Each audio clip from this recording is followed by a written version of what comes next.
नमस्कार, देवभूमि समाचार देख रहे हैं आप। मैं हूं आपके साथ पूजा झा। बुलेटिन की शुरुआत करेंगे बड़ी खबर के साथ। आज महाशिवरात्रि पर्व है और उत्तराखंड में महाशिवरात्रि पर्व की धूम देखने को मिली। मुख्यमंत्री पुष्कर सिंह धामी इस मौके पर खटीमा में महादेव के दर्शन के लिए पहुंचे, जहां पर उन्होंने महादेव के दर्शन किए। चकरपुर के बनखंडी महादेव मंदिर पहुंचे थे सीएम धामी और वहां पर उन्होंने 7 दिन तक चलने वाले पौराणिक मेले का उद्घाटन कर मंदिर में पूजा अर्चना की। मान्यता है जो चकरपुर बनखंडी में विराजमान महादेव का पौराणिक शिवलिंग दिन में 7 बार रंग बदलता है। वह इस मेले में बड़ी संख्या में नेपाल से भी श्रद्धालु महादेव के दर्शन करने के लिए पहुंचते हैं। मंदिर दर्शन पहुंचे सीएम पुष्कर सिंह धामी ने प्रदेशवासियों को शिवरात्रि की बधाई दी और प्रदेश की सुख समृद्धि की कामना की।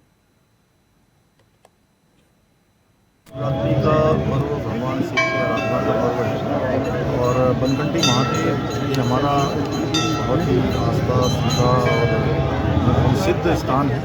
यहाँ पर भगवान से पूजा अर्चना की, भगवान से हम सब पर कृपा करें और हमारी जो आपदाएँ हैं, विघ्न बाधाएँ हैं, उन सभी से हमारे राज्य को संकल्प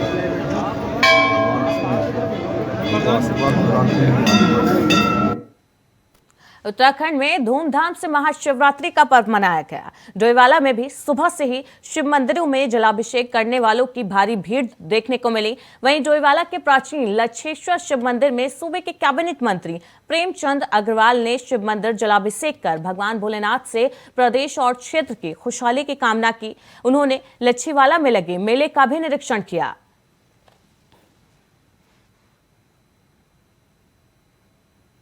देव महादेव का आज हम लोग महाशिवरात्रि में मना रहे हैं। ऐसी मान्यता है कि आज के दिन भगवान शिव का विवाह हुआ था और जिस जगह में था इसे लक्षेश्वर महादेव बोलते हैं। इसे बहुत पौराणिक मान्यता है। ऐसा बताते हैं वनकर्मी को एक जब भगवान के गाय का जब दूध बंद हुआ था, अचानक उसका दूध आना शुरू हुआ, तब से उसको स्वप्न हुआ कि यहाँ पे कोई इष्ट देव है, यानी भगवान भोले का यहाँ पे स्थान है। तब से यहाँ मान्यता है कि तमाम लोग भगवान भोले के दर्शन करते हैं, जलाभिषेक करते हैं। आज की मान्यता भी है और आज एक संयोग है कि आज प्रदोष भी है, शनिवार भी है, इसलिए महाशिवरात्रि का दिन है, तो इसका एक विशेष महत्व पूजा है। मैं सबको बहुत बधाई देता हूँ। भगवान भोले का सब। वहीं सितारगंज के झाड़ी गांव में झाड़केश्वर मंदिर पर हर साल की तरह इस साल भी महाशिवरात्रि के पावन मेले का आयोजन किया गया, जिसमें सितारगंज विधायक और कैबिनेट मंत्री सौरभ बहुगुणा ने पहुंचकर बाबा के दर्शन किए, साथ ही बाबा का आशीर्वाद लिया और समस्त क्षेत्रवासियों और देशवासियों को महाशिवरात्रि की शुभकामनाएं दी। तो सितारगंज में भी महाशिवरात्रि की धूम देखने को मिली। मंत्री सौरभ बहुगुणा बाबा के दर्शन के लिए पहुंचे और बाबा भोलेनाथ की पूजा अर्चना कर प्रदेश की सुख समृद्धि की कामना की।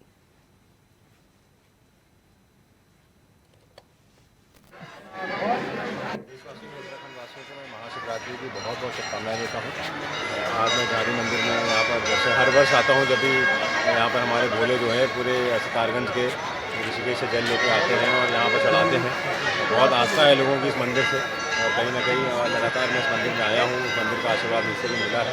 तो बस आज भगवान से यही प्रार्थना करता हूँ, भगवान शिव से ये क्षेत्र हमेशा आगे बढ़ता रहे, विकास के रास्ते पर रहे और हमारे समस्त लोगों के जितने भी उत्तराखंड के लोग हैं उनके जीवन में सुख समृद्धि और शांति हो।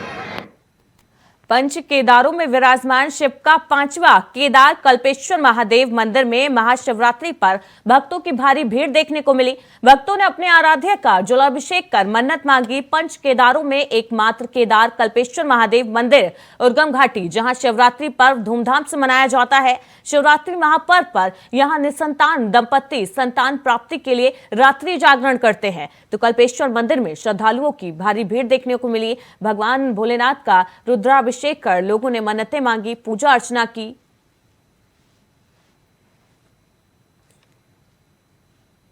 महादेव मंदिर में यहाँ पर आज शिवरात्रि का त्यौहार बड़े धूमधाम से मनाया जा रहा है। काफ़ी लोग यहाँ पर आज पहुँचे हुए हैं और विशेष तौर से जो 5 केदार है, इसमें ये एकमात्र ऐसा केदार है कि जो 12 महीने खुला रहता है और यहाँ पर लोग जो है शिवरात्रि का विशेष त्यौहार मनाते हैं। आज लोग जो है कि आज रात्रि का जो जागरण कार्यक्रम होगा उसमें कई लोग जो है भगवान भोलेनाथ का आशीर्वाद देने के लिए रात में जागरण भी करते हैं। धन्यवाद। वहीं मसूरी में महाशिवरात्रि का पर्व धूमधाम से मनाया गया। श्रद्धालुओं ने मंदिरों में जाकर शिवलिंग पर जलाभिषेक का व्रत रखे, पूजा पाठ कर परिवार की सुख समृद्धि की कामना की। मसूरी देहरादून मार्ग पर स्थित शिव मंदिर पर महाशिवरात्रि के पर्व पर विशाल आयोजन किया गया, जहां शिव भक्तों की भीड़ देखने को मिली। कहा जाता है मौसी फॉल में प्राकृतिक शिवलिंग का जो आकार है वो खुद ब खुद बढ़ रहा है, जिसे देखने के लिए भी भक्तों की भारी भीड़ उमड़ी थी।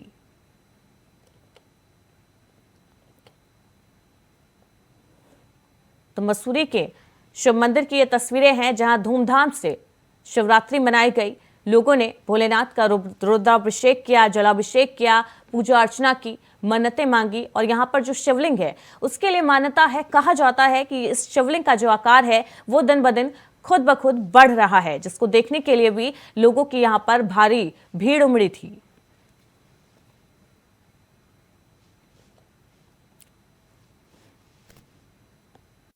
आपको मीडिया के माध्यम से बताना चाह रहा हूँ कि ये मंदिर बहुत ही पौराणिक है और यहाँ काफ़ी हजारों लोगों की श्रद्धा जुड़ी हुई है और जो भी यहाँ सच्चे मन से आता है उसकी मनोकामना पूरी होती है और ये हमारे पूर्वजों के टाइम से बना हुआ है। मानते हैं जो ये ऊपर से कुदरत का जो पानी निकल रहा है बीचों बीच पहाड़ के बीचों बीच से, ये काफ़ी प्राचीन टाइप से निकल रहा है और जो कि सीधा शिवलिंग पे ही गिरता है ये पानी।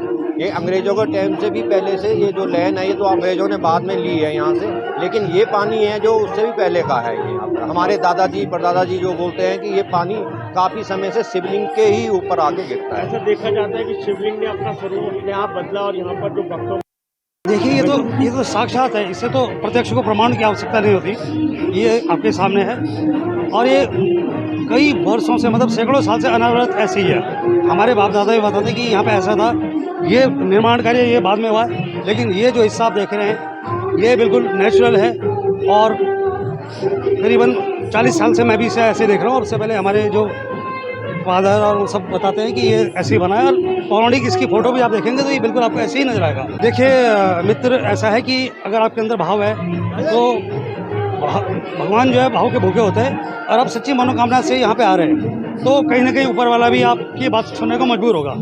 आप चाहे उसे किसी भी रूप में लें, लेकिन अगर आप सच्चे मन से उसको याद कर रहे हैं तो मेरा पूरा विश्वास है कि वो भी आपकी बात सुनेंगे। देखिए ये तो साक्षात यहाँ के जो आज वैसे भी मैं पास ही रहता हूँ, लेकिन इस शिवलिंग का वास्तव में जो हिस्सा है वो बढ़ रहा है। शिवलिंग का आकार बढ़ रहा है, कुछ सेंटीमीटर कुछ इंच बहुत मामूली सा, लेकिन इसकी जब मेजरमेंट की जाती है तो ये बढ़ रहा है हर साल दर साल बढ़ रहा है। दिख रहा है एक बड़ा स्वरूप ले सकता है आने वाले। बिल्कुल बिल्कुल बिल्कुल। वहीं चमोली पुलिस ने महाशिवरात्रि के मौके पर पंचम केदार कल्पेश्वर महादेव मंदिर में शिव भक्तों के लिए भंडारे का आयोजन किया। पुलिस अधीक्षक और अन्य पुलिस अधिकारियों ने फूल माला पहनाकर और तिलक लगाकर भंडारे में आने वाले लोगों का स्वागत किया। इस दौरान पुलिस ने उपस्थित सभी स्थानीय लोगों को नशे के दुष्प्रभाव, महिला संबंधी अपराधों, साइबर अपराध के संबंध में जानकारी दी। साथ ही साइबर क्राइम हेल्पलाइन नंबर 1930, आपातकालीन नंबर डायल 112, महिला हेल्पलाइन नंबर के संबंध में विस्तृत रूप से जानकारी दी और लोगों को जागरूक करने का काम किया गया।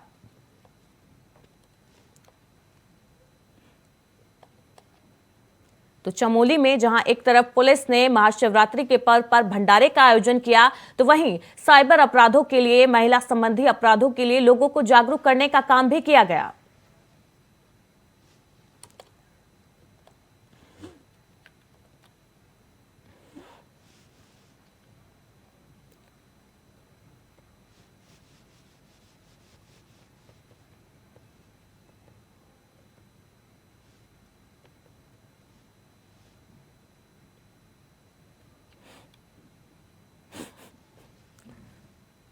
देहरादून में 9 फरवरी को गांधी पार्क के सामने बेरोजगार युवाओं पर पुलिस के द्वारा लाठी भांजी गई।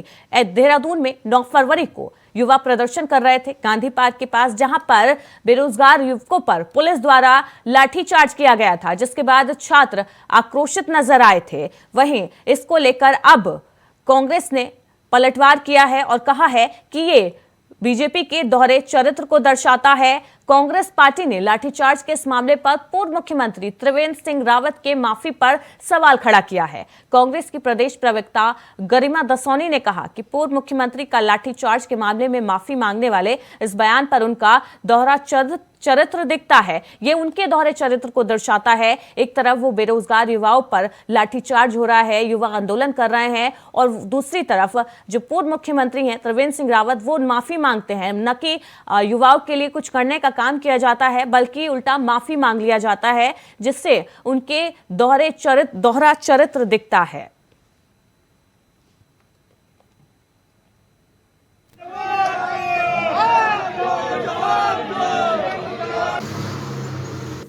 देखिए, अब उन्होंने किस रेफरेंस में कहा ये मैं नहीं कह सकता, लेकिन सामान्यतः लोकतंत्र में सबको अपनी बात कहने का अधिकार है। लाठीचार्ज का कोई पक्षधर नहीं हो सकता, मैं भी पक्षधर नहीं हूँ, लेकिन उन परिस्थितियों को भी देखना पड़ेगा, जांच करनी पड़ेगी कि लाठीचार्ज हुआ क्यों।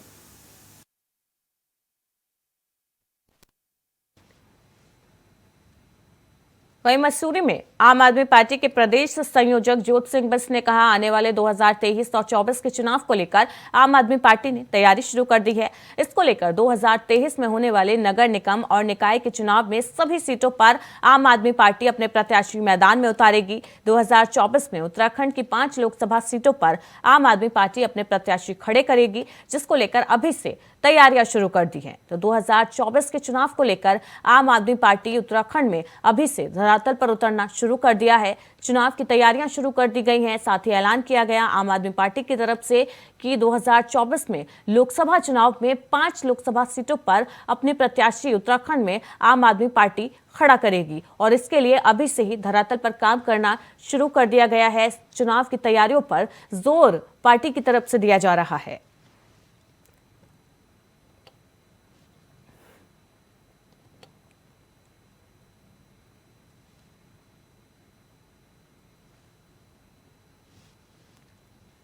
इसके अलावा जो नगर पालिका परिषद और नगर पंचायत है, जिनकी संख्या लगभग 80 से अधिक है, इन सब में हमने वार्ड वार ये अध्ययन करके वहाँ पर सर्च कमेटियां गठित करके किस वार्ड से कौन दावेदार हो रहा है, रिजर्वेशन की स्थिति क्या रह सकती है, उस पर हमारा काम पिछले 6 महीने से चल रहा है। और अब हम धरातल पर उसको उतारने की कोशिश कर रहे हैं। हम लोगों की समस्या से हमारे लोग वहाँ जिलेवार नगर पालिका वार जुड़ने की कोशिश कर रहे हैं, और उसके साथ साथ वहाँ पर जो वर्तमान में नगर निकाय क्षेत्र में अध्यक्ष और सभासद के पद पर हैं, उनके द्वारा जो काम किया जाना चाहिए था और नहीं हो रहा है, कूड़े के ढेर लगे हुए हैं, सफाई नहीं हो रही है, नालियां चौक पड़ी हैं, सीवर लाइन की व्यवस्था ठीक नहीं है, भागीरथी में जो है कि गंदगी डाली जा रही है, इन सारे सवालों को हम खड़ा करेंगे। वहाँ पर सड़कों की हालत जो खराब है, वहाँ पर जो स्ट्रीट लाइट ठीक नहीं है, शहर में सुरक्षा की दृष्टि से जो CCTV कैमरे लगने चाहिए, सारे सवाल हैं जिन पर नगर पालिका नगर निकाय के लोग काम करते हैं, लेकिन हो नहीं रहे हैं।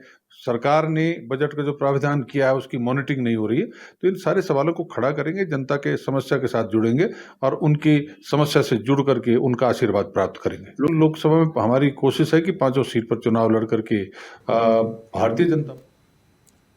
फिलहाल एक छोटे से ब्रेक के लिए रुक रहे हैं, जल्द लौटेंगे। ब्रेक के बाद आपका स्वागत है। खबरों की ओर रुख करते हैं। देहरादून प्रदेश के कृषि मंत्री गणेश जोशी ने मिलेट का MSP घोषित करने पर प्रधानमंत्री नरेंद्र मोदी का आभार जताया। इसके साथ ही उन्होंने बताया कि अभी राज्य सरकार ने कैबिनेट में मिलेट मिशन को पास किया है। इसके लिए 73 करोड़ रुपए का प्रावधान भी किया गया है। गौरतलब है कि पहले 22 से 23 रुपया प्रति किलो ही किसानों तक पहुंच पाता था, लेकिन अब MSP घोषित करने के बाद बिचौलियों की भूमिका को खत्म किया गया है। अब 35 रुपए प्रति किलो की दर से प्रदेश के तमाम किसान अपना मिलेट बेच सकेंगे। तो किसानों के लिए ये बड़ी राहत है। बड़ी राहत देने का काम सरकार ने यहां पर किया है। मिलेट का MSP घोषित हो गया है। कृषि मंत्री ने इसके लिए प्रधानमंत्री नरेंद्र मोदी का आभार भी जताया है और कहा कि कैबिनेट ने मिलेट मिशन को पास कर दिया है और इससे किसानों को बड़ी राहत मिलेगी। 35 रुपए प्रति किलो दर से किसान अब अपना मिलेट बेच सकेंगे।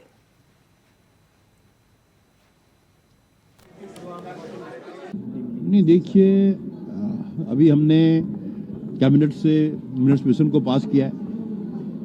73 करोड़ रुपए की व्यवस्था हमने मिलेट्स के लिए इसमें बजट में की है, और हमने कहा कि मिलेट्स का जो सही दाम किसानों को मिले, हमने मिलेट्स का MSP घोषित कर दिया है।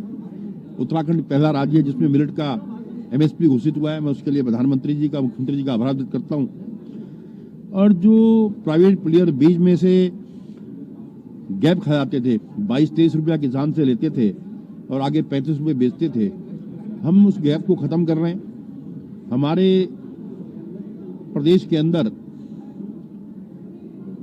50,000 से अधिक स्वयं सहायता समूह चल रहे हैं, जिसमें 6 लाख से अधिक हमारी बहनें काम कर रहे हैं। हमने कहा ये बहनें जो हैं किसानों के घर से आकर वहां से मडवा खरीदेंगी, हम 1.5 रुपया किलो इंसेंटिव उन बहनों को देंगे। जो हमारा लखपति दीदी बनाने का सपना है वो भी साकार होगा और किसान को उसके उत्पाद की सही कीमत उसके घर पे मिलेगी। ये काम हमारी सरकार कर रही है। देहरादून बार एसोसिएशन काउंसिल के चुनाव को लेकर तैयारियां तेज हो गई हैं। इस बार अध्यक्ष पद पर त्रिकोणीय मुकाबला देखने को मिलेगा। वहीं बार एसोसिएशन के चुनाव अधिकारी SS मारा ने बताया कि 27 फरवरी को चुनाव होना है, जिसके बाद परिणाम घोषित कर प्रत्याशियों की घोषणा की जाएगी। बार एसोसिएशन के पुस्तकालय अध्यक्ष पद के प्रत्याशी RS भारती ने कहा, वकील और अधिवक्ता समाज के लिए चुनाव बहुत ही महत्वपूर्ण है। ये साथ ही ये भी कहा कि अगर मुझे काम करने का मौका मिला तो मैं निष्ठापूर्वक तरीके से और अच्छा काम करूंगा। तो देहरादून में बार एसोसिएशन चुनाव की तैयारियां तेज हो गई है। 27 फरवरी को मतदान होगा।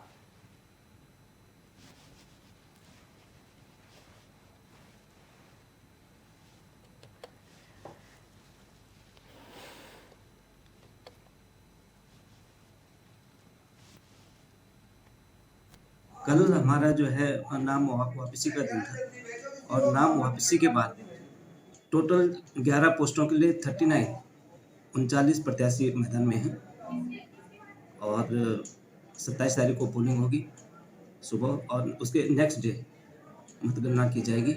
27 तारीख पोलिंग सुबह 9:30 बजे से लेकर और 4 बजे के बीच यहाँ पे होगी। मैं अपनी बार एसोसिएशन के चुनाव में पुस्तकालय अध्यक्ष पद के लिए सदस्य हूँ।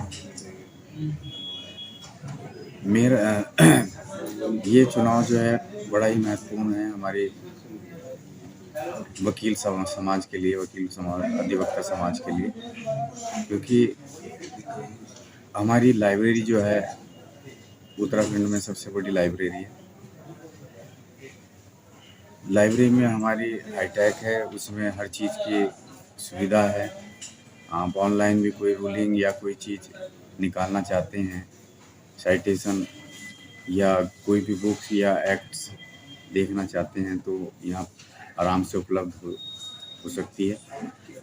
दूसरी बात ये है, अगर मुझे कार्य करने का मौका मिला तो मैं निष्ठापूर्वक अपनी बार एसोसिएशन लाइब्रेरी के लिए काम करूँगा।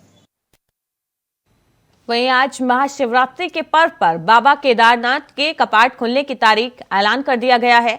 11वें ज्योतिर्लिंग भगवान शिव के कपाट 25 अप्रैल सुबह 6:30 पर आम श्रद्धालुओं के लिए खोल दिए जाएंगे। बाबा केदारनाथ की पंचमुखी चल विग्रह डोली अपने शीतकालीन गद्दी स्थल ओमकारेश्वर मंदिर उखीमठ से 21 अप्रैल को अपने हिमालय धाम को प्रस्थान करेगी। बाबा की डोली का रहला में पड़ाव 21 अप्रैल को होगा। काशी विश्वनाथ मंदिर गुप्त काशी में पड़ाव होगा पहला, दूसरा पड़ाव 22 अप्रैल को फाटा और तीसरा पड़ाव 23 अप्रैल को होगा। गौरीकुंड के गरिमाई में रात्रि विश्राम रहेगा। 24 अप्रैल को सुबह गौरीमाई मंदिर गौरीकुंड से 19 किलोमीटर पैदल चलकर रात्रि विश्राम अपने धाम केदारनाथ पहुंचेगी।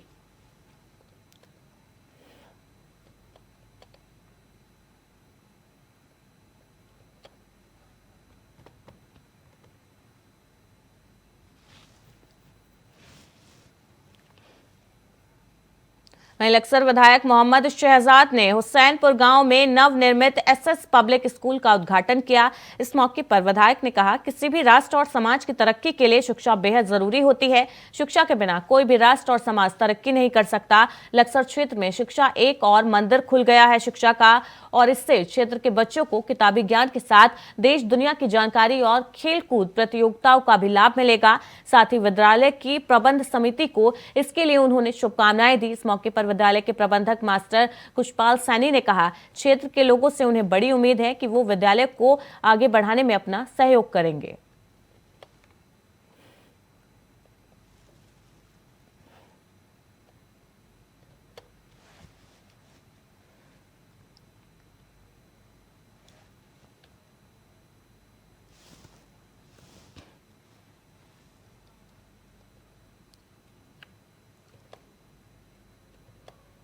और इस क्षेत्र में एक अच्छी शिक्षा कुशलपाल जी द्वारा शुरू की जा रही है, उसके लिए मैं कुशलपाल जी को और परिवार को बधाई देना चाहता हूँ। मेरा मानना है कि इस एरिया के लिए सुखद रहेगी, अच्छी शिक्षा बच्चे ग्रहण करेंगे। कल का भविष्य है बच्चे हमारे, उनके लिए ही हम जीतते हैं, उनके लिए सब कुछ करते हैं और एक अच्छी शुरुआत होगी, ये मेरा मानना है। वो लेकर हम यहाँ पर आए हैं कि इस क्षेत्र को हम बच्चों को एक अच्छी शिक्षा दें ताकि हमारे बच्चे भी किसी से पीछे ना रहें, इस क्षेत्र को आगे बढ़ाने का काम करें और वो एक शिक्षा के क्षेत्र में इस क्षेत्र का नाम रोशन करें। प्रतियोगिता आदि में भी उन बच्चों का चयन हो, वो एसडीएम बने, सीओ बने, एसपी बने, एसएसपी बने और विभिन्न पदों पर वो सुशोभित हों, ये हमारा प्रयास रहेगा। हम इस क्षेत्र के बच्चों को यहाँ केवल किताबी ही ज्ञान नहीं, उनको शारीरिक और उनके खेल में भी हम चाहेंगे कि यहाँ की प्रतिभाएं जो हैं वो आगे बढ़ें, वो चहुमुखी विकास हो उनका। देवभूमि समाचार में फिलहाल इतना ही। लगातार खबरों के लिए देखते रहिए इंडिया वॉइस।